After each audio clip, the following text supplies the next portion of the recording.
بسم اللہ الرحمن الرحیم۔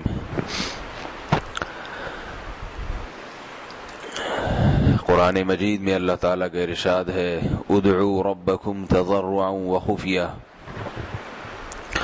اور یہ جگہ فرمایا ولا تفسدوا فی الارض بعد اصلاحها وادعوه خوفا وطمعا، اور یہ جگہ فرمایا ان الذین یستکبرون عن عبادتی سیدخلون جہنم داخرین۔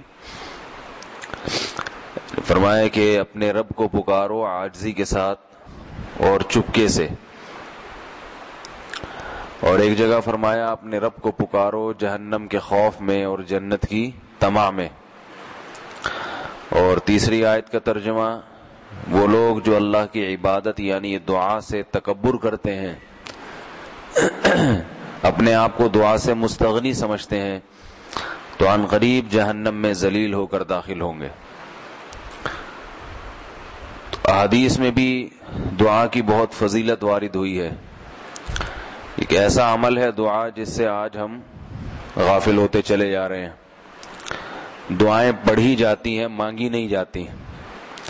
اجتماعی دعاؤں میں تو لوگ شرکت کر لیتے ہیں سال میں 1-2 دفعہ، لیکن خود سے تنہائی میں یا چپکے سے دعا مانگنے کی توفیق بہت کم لوگوں کو ملتی ہے۔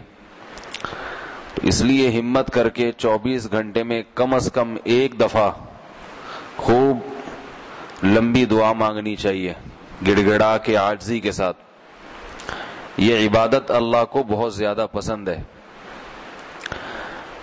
آج کل وظیفوں پہ زیادہ زور ہے، کوئی کام اٹکا ہوا ہو نا تو کچھ وظیفہ پڑھنے کو بتا دیں، اس پہ بہت زور ہے۔ وظیفے میں اور دعا میں بنیادی فرق یہ ہے کہ وظیفہ پڑھا جاتا ہے اور دعا مانگی جاتی ہے۔ تو آپ بتائیے اللہ کو پڑھنے والے پسند ہیں یا مانگنے والے؟ انسان کی تو احتیاج ہے، جو محتاجی ہے وہ مانگنے میں زیادہ ظاہر ہوتی ہے،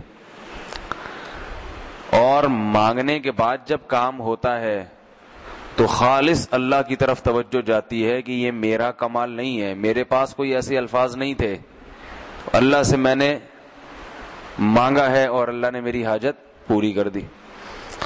وظیفوں سے کام ہوتا ہے تو کام تو وہ بھی اللہ سے ہوتا ہے، اور وظیفہ بھی حقیقت میں دعا ہی ہے، اس کے الفاظ بھی دعا کے ہوتے ہیں، لیکن جو لوگوں کا ذہن بن چکا ہے وہ کیا ہے کہ پھر وہ سمجھتے ہیں یہ جو الفاظ ہیں نا، یہ اتنی دفعہ پڑھنے سے کام ہوا ہے، تو اتنی دفعہ پڑھیں گے تو اللہ کی سمجھ میں آئے گا، کام ہوگا، ورنہ نہیں ہوگا۔ اس لیے دعاؤں پہ زیادہ زور لگانا چاہیے، اس کی اہمیت زیادہ ہے۔ قرآن مجید میں اللہ نے انبیاء کی بار بار دعاؤں کا تذکرہ کیا ہے، کوئی بھی کام کرتے تھے تو ساتھ ساتھ دعا ہے نا۔ وَإِذْ يَرْفَعُ إِبْرَاهِيمُ الْقَوَاعِدَ مِنَ الْبَيْتِ وَإِسْمَاعِيلُ رَبَّنَا تَقَبَّلْ مِنَّا إِنَّكَ أَنْتَ السَّمِيعُ الْعَلِيمُ۔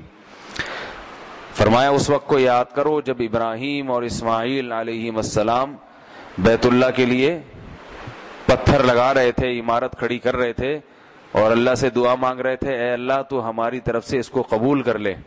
کوئی وظیفہ نہیں پڑھ رہے تھے کہ کسی نے بتا دیا 21 دفعہ یہ پڑھیں بیت اللہ کی اینٹ لگانے سے پہلے اور 24 دفعہ فلاں پڑھیں، تو دعا مانگ رہے تھے اللہ سے۔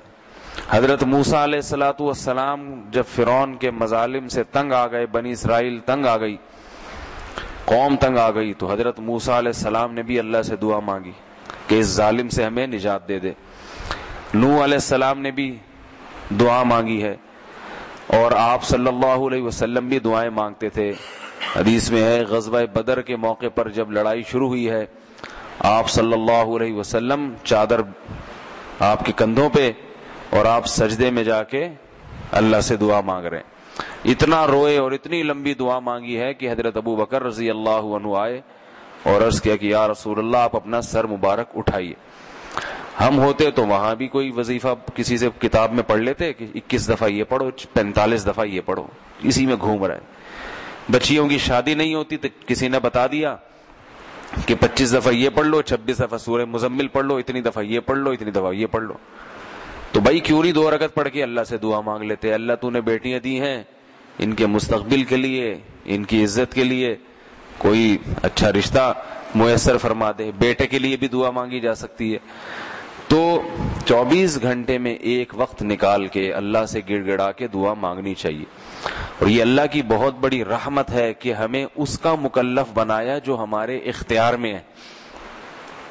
اللہ کو رو کے دعا مانگنا پسند ہے، رونا انسان کے اختیار میں نہیں ہے، تو بتا دیا کہ رونے کی کوشش کرو، بس یہ کافی ہے. دل لگے نہ لگے، انسان اپنا چہرہ ایسا بنا لے دعا مانگتے ہوئے جیسے محتاج ہوتا ہے، چاہے دل لگے یا دل میں وہ خشوع بے شک پیدا نہ ہو. کسی نے حضرت مولانا اشرف علی تھانوی رحمہ اللہ سے پوچھا، فرمایا کہ نماز میں دل نہیں لگتا، توجہ نہیں لگتی، جب بھی نماز پڑھتا ہوں دماغ ادھر ادھر گھومتا ہے. تو حضرت نے بڑا پیارا جواب دیا، فرمایا نماز میں دل کا لگانا فرض ہے، دل کا لگنا فرض نہیں ہے. یعنی لگانا فرض کا مطلب لگانے کی کوشش تو فرض ہے، لیکن یہ فرض نہیں ہے کہ لگ بھی جائے. بعض دفعہ کوشش کے باوجود دماغ ادھر ادھر گھومتا ہے، اس پہ کوئی گناہ نہیں ہے، یہ غیر اختیاری ہے، بلکہ اس پہ پریشان بھی نہیں ہونا چاہیے. بالکل ایسے ہی نماز قبول ہوگی جیسے اس کی ہوتی ہے جس کا دل لگ رہا ہوتا ہے. تو ایسے ہی میرے بھائی، جس کا دعا میں دل لگ رہا ہے، جیسے اس کی دعا قبول ہوتی ہے تو اس کی بھی ایسے ہی قبول ہوتی ہے جس کا لگ نہیں رہا مگر پھر بھی لگانے کی کوشش کر رہا ہے. چاہے ساری دعا میں ایسا ہی ہو. گھروں میں خواتین پریشان ہوتی ہیں کہ جب دعا مانگتے ہیں بچے چیخنا چلانا شروع کر دیتے ہیں اور وہ تنگ کرتے ہیں تو دل نہیں لگتا. تو کوئی بات نہیں، اللہ کو یہی ادا پسند ہے، اللہ کو یہی ہے. گھر میں بچے چیخ رہے ہیں اور نہیں دعا مانگنے دے رہے مگر آپ پھر بھی مانگے، تو ہم اس کے مکلف ہیں جس کا اللہ نے ہمیں حکم دیا. تو اجتماعی دعاؤں میں تو شرکت ہو جاتی ہے، امام صاحب دعا مانگ رہے ہیں آمین آمین، وہ بھی چل جاتا ہے. لیکن خود اپنے طور پر اللہ سے مانگنا، یہ سنت جو ہے گھروں میں ترک ہوتی جا رہی ہے، خواتین میں بھی مردوں میں بھی. ایسے نمازوں کے بعد بس تھوڑا سا جو ہے نا، وہ میں جیسے کہتا ہوں نا دعاؤں کے ساشے، ہر چیز کے آج کل ساشے آ رہے ہیں نا، نیڈو کے ایک تو بڑی تھیلی ہوتی ہے، ایک چھوٹا 5 روپے والا ساشا آتا ہے. تو اب تسلی سے دعا مانگنا تو ختم، دعاؤں کے ساشے چل رہے ہیں. بس تھوڑا سا یوں ہاتھ اٹھایا، ادھر ادھر دیکھا، تھوڑا ناک میں انگلی گھمائی، تھوڑا کان میں بھی کھجایا، تھوڑا چلو جی ختم. تو ایسے ہوتا ہے حساب کتاب. حدیث میں آتا ہے کہ اللہ اس شخص کی طرف ذرا بھی توجہ نہیں کرتے جو دل لگا کے دعا نہیں مانگتا. حدیث کا مفہوم ہے اوپر کے دل سے دعا مانگتے، توجہ کہیں اور، یعنی لگانے کی کوشش بھی نہیں کر رہا. تو جب یہی نہیں کر رہا تو اللہ بھی نہیں اس کی طرف توجہ کرتے. تو اللہ کو یہ دعا کی عبادت بہت زیادہ پسند ہے، اس کو جم کے مانگنا چاہیے. اور اس کی اتنی برکات ہیں، اگر نظر آنا شروع ہو جائے کہ دعا کیسے قبول ہوتی ہے، کیسے اللہ وہ دیتا ہے جو آپ مانگ رہے ہیں، تو ساری دنیا دعاؤں میں لگ جائے. لیکن اللہ کی حکمت یہ ہے کہ اس طرح سے پورا نہیں کرتے کہ ہمیں جو ہے وہ نظر آنا شروع ہو جائے، بلکہ ہر ایک کے ساتھ اللہ کا معاملہ مختلف ہے. قبول ہوتی ہے، بعض دفعہ آپ کوئی چیز مانگتے ہیں وہ نہیں ملتی، مگر اس کے متبادل کوئی دوسری چیز مل جاتی ہے جو ہمیں پتہ نہیں ہوتا. اب ہم یہ سمجھ رہے ہیں کہ میں نے اللہ سے یہ مانگا تھا، یہ نہیں ملا، دعا قبول نہیں ہوئی، حالانکہ کوئی اور چیز اس کے عوض میں اللہ نے اس سے بہتر دے دی ہے. بعض دفعہ ایسے ہوتا ہے کہ کوئی چیز مانگتے ہیں وہ نہیں ملتی، لیکن اس کے بدلے میں کوئی مصیبت، آنے والی مصیبت ٹال دی جاتی ہے. تو ہم نے چونکہ نہ آنے والی مصیبت کو دیکھا، نہ اس کے ٹلنے کا ہمیں کیسے پتا چلے گا، لیکن اللہ نے ٹال دی ہوتی وہ. حدیث میں آتا ہے رسول اللہ صلی اللہ علیہ وسلم نے فرمایا، انسان کی دعائیں اس وقت تک قبول ہوتی رہتی ہیں یہاں تک کہ وہ یہ کہتا ہے کہ میں اللہ سے مانگتا ہوں مگر میری دعا قبول نہیں ہوتی. جب یہ کہہ دیتا ہے تو قبول ہونا بند ہو جاتی. تو ہمارا کام ہے مانگنا، چاہے ملنا نظر آئے یا نہ آئے، اس یقین کے ساتھ کہ جس اللہ سے مانگ رہے ہیں وہ اللہ ضرور بضرور ہماری اس حاجت کو پوری کرے گا. اور پھر اس کی عدالت میں ڈال دیا جائے معاملہ کہ وہ کیسے پوری کرتا ہے. اللہ تعالی ہم سب کو اس کی توفیق عطا فرمائے اور اس پہ پابندی کی توفیق عطا فرمائے. سبحانک اللہم و بحمدک، نشہد ان لا الہ الا انت، نستغفرک، حمدک، نشہد ان لا الہ الا انت،